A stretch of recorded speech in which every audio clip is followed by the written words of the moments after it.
My slide deck's going to be really embarrassing. It was actually supposed to be black, but somehow in the conversion, it's turned out to be red. Anyway, where's my clicker? Oh, God. Yeah, so just imagine all the red stuff is supposed to be black. So, I'm going to be talking about a book that I've been writing for the last almost, I guess, year and a half.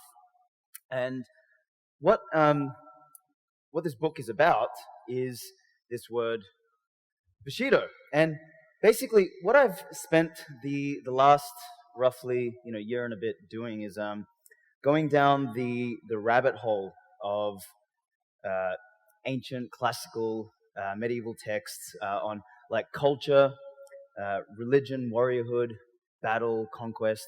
And I've done like everything from memoirs to fiction to non-fiction to biographies.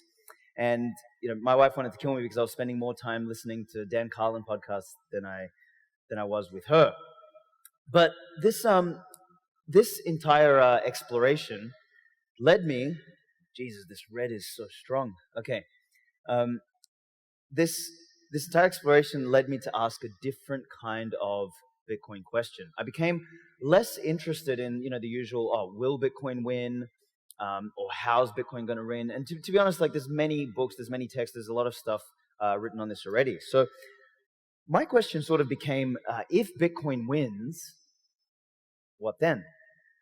Or another way of putting it is like, when Bitcoin wins, who do we become? Because there's three alternatives that I see, particularly in such a socioeconomic transformation. And that's, we either become the degenerates wearing jumpsuits, bragging about Lambos. That's sort of option one, and we've seen that happen, with our friend Richard Hart. The other alternative, second alternative, is we become the new parasitic elite, and this is also very, very, very possible in a socioeconomic type transformation that we're going to see with Bitcoin. And then, of course, the third option. Well, my beautiful images are not there, but that is supposed to be Nikola Tesla, Steve Jobs, Alexander the Great, and stuff like that. But the third option is become men and women of high standing, or what I think of as men and women of virtue. And it's really easy to just say, Bitcoin fixes this, and we're going to become the last group by default. But I don't think it's that simple. Like, if you remember, Richard Hart was originally a Bitcoiner, and then, he got derangement syndrome, and just about everybody else did, right? When you end up with a lot of wealth in a very short period of time, something changes. And likewise with, every single other prior financial or socioeconomic transformation, whether it was, the fall of feudalism and then the rise of capitalism and then, the Industrial Revolution, all this sort of stuff, the new elite generally become like, the Rothschilds, et cetera, right? So it's not very clear to me that just Bitcoin alone fixes this. So my whole theory here is that to become men and women of virtue, we need to work at it. We need to build it. We need to, what I've sort of put in my notes here is we need to develop these virtues and, more importantly, actually inculcate them into our children. And such a process actually takes time. It takes effort. It takes patience. And, I guess all good things do. And, this is sort of why Bitcoiners are such proponents of proof of work, right? Like to do this, to actually forge yourself into someone of value, takes time. So then, obviously, the next question is, if we need to become men and women of virtue, which virtues am I talking about?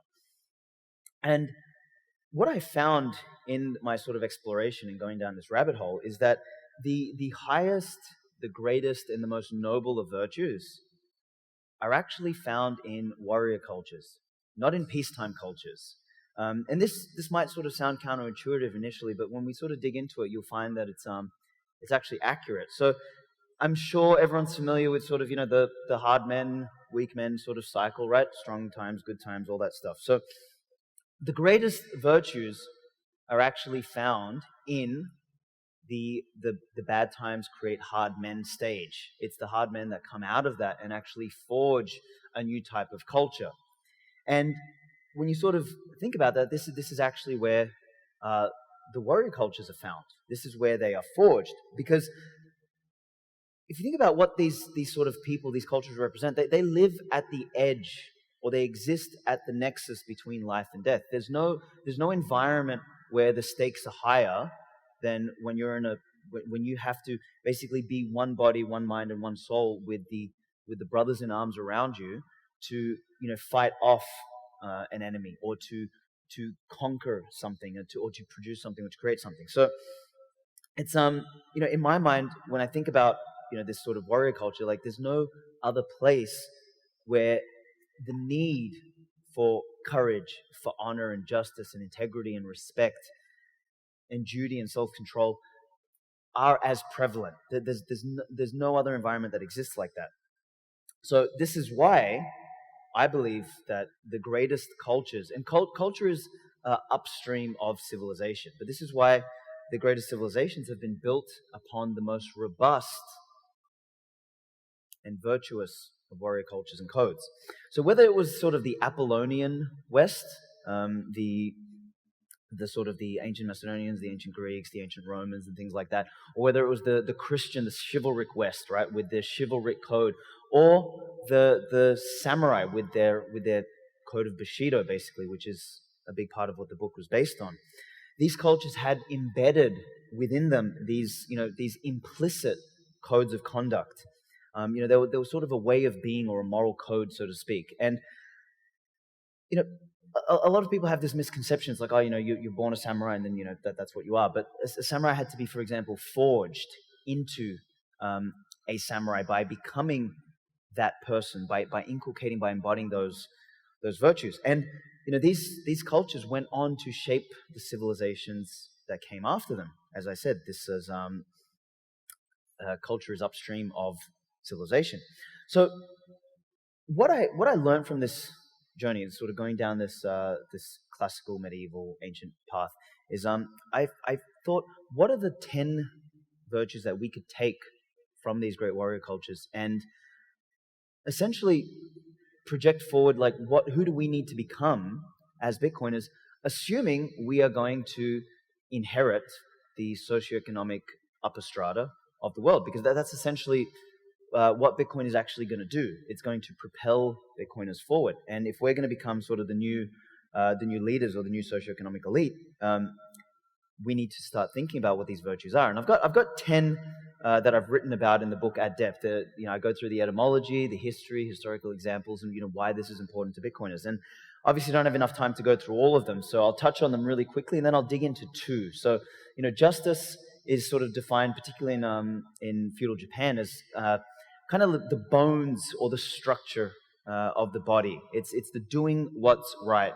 And then courage is the doing what's right even when you're afraid, right? Compassion is how you soften justice. Compassion is sort of, there's love, there's magnanimity, there's benevolence. It's, being able to understand the difference between the spirit of the law and the letter of the law. There's excellence, which is the ability to rise above average and to separate yourself. There is honor, which is doing what's right when nobody's watching. It's an inner standard that you measure yourself by. There is integrity, which is, kind of the like a flavor of honesty. It's like, once again, doing what's right internally. There is responsibility, which we all know what that is. There is duty, respect, and self-control. So the 2 that I want to dig into, number 1 is courage. And I see courage as the quintessential virtue of the warrior. It's kind of like the prime mover of virtues. It's what drives the leader, and it's what defines the hero. It's what compels he who wants to stand up for justice. It's what drives the person to love when it's hard to love, to perform his duty when it's difficult to do, and to climb above average and strive for excellence. And when I really think about courage, it's sort of like the prerequisite for growth in any dimension of life. And in fact, when you think about what growth is just another word for life. Life doesn't have a stasis. There's no middle ground. Something's either growing or it's dying. There's no middle ground. So this is why courage is so important. And as I said, I think of it as the prime mover. It's like it fuels all other virtues. And you need it. You need courage to step forth and take on the world. You need, whether it's as simple as learning about Bitcoin. Learning about Bitcoin and putting your money in Bitcoin takes some courage. Whether it's as like daunting as going up to that girl and approaching her, you're afraid. You need courage for that. Whether it's as significant as starting a family, you need courage for that. Or, whether it's as important as saying no when someone's trying to jab you with like experimental medication. All of these things take courage. And, there's that famous saying, courage maketh the man. So if there was a virtue you should seek to live by, it's this one, because there's no freedom in being, what I call a wealthy coward. And we saw many of those over the last couple of years. And the second one I want to drill into is self-control. I call it the final virtue because it's kind of like the virtue of maturity and, in my mind, true strength. This was an image of a hammer coming down on an egg. And it was supposed to depict a quote which I believe was from Nietzsche. He said, the strong man is not he who swings the hammer and crushes the egg, but he who can swing it and stop it just before it crushes the egg. And to me, without self-control, a man is just a boy. And that's what we see with this whole fiat world, whether it's the crypto people or the central bankers and all the Silicon Valley people creating new dick pic apps and all this sort of stuff. Like all of this stuff is like a manifestation of no self-control. It's just people trying to prove, their cool toys and trying to compensate for something internal. So if there was a second virtue to develop, it would be this, courage and self-control, alongside obviously the other 8. And to sort of quote Jordan Peterson, there is no freedom without responsibility. And when you think about what responsibility is, it is a form of self-control. It is a form of restraint.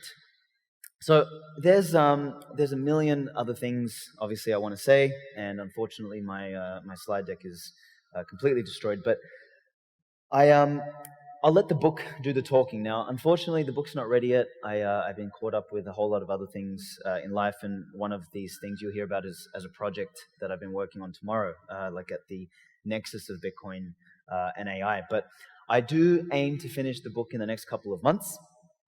So it'll hopefully be in print in time for Bitcoin White Paper Day, which if you don't know when that is, shame on you. You should find out. But yeah, it's technically October 31st. I can't promise that it'll be ready by then, but I can promise it'll be unlike any other Bitcoin book you've read, right? Because I don't see this as a Bitcoin book. I see this as the first book about Bitcoin culture, or like a playbook for a civilization on a Bitcoin standard. So if you like these ideas, if you want to sort of explore this, I'll be in the back later on signing the Uncommunist Manifesto, which is the book I wrote last year with Mark Moss. I've got some copies of the Bitcoin Times, which is a publication that I run annually, and that's got people like Saifedean and Rahim and Bitstein and Goldstein and everything like that in it. And I've got some collector's items of those in the back. Or if you want to just come and chat about Bushido and some of the ideas that are there, by all means, come see me. Otherwise, I'll be back on stage tomorrow to discuss the intersection of Bitcoin and AI. So thank you all for your time, and yeah, appreciate it.